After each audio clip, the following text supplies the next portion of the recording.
mana bugun chiroyli go'zal yurt, ajoyib go'sha, qishi bor, yozi bor, bahori bor, kuzi bor, chiroyli yurtimiz, tinch yurtimiz, chiroyli go'shamiz O'zbekiston Respublikasi Buxoro shahrimizda chiroyli bir 4 gektardan iborat ekobog' bugun mana xalqni xizmatida.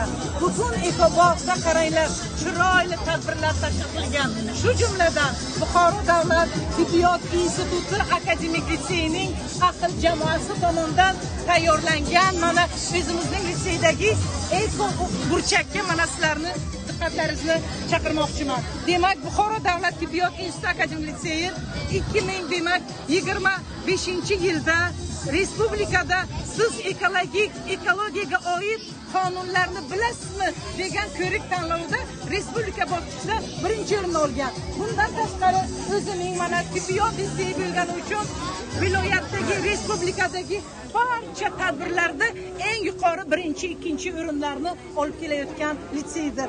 Bu ekobog' nima maqsadda qurildi? Nima uchun? Xalqning xizmatida. Chunki asosan xalqimizni sog'lom turmush tarzi uchun, eng toza havo, musaffo toza kislorod uchun hamda oilaviy sayohat qilish uchun, sog'ligimizni asrash uchun ham men o'ylayman bu ekobog' albatta xizmat qiladi. Va bundan tashqari, ayniqsa endi o'qituvchi bo'lganim uchun, shahar kengashi deputati bo'lganim uchun men aminmanki, yoshlarimizdagi ekologik ong, ekologik madaniyat, ekologik ta'lim, ularni tabiatni asrashga, avaylashga albatta bu xizmat qilishiga ishonchim komil. Buxoro davlat tibbiyot instituti akademik direktori, demak texnika fanlari doktori, dotsent, Buxoro davlat tibbiyot instituti biokimyo kafedrasi dotsenti, Buxoro shahar kengashi deputati Ismatova Ra'no Ahadova.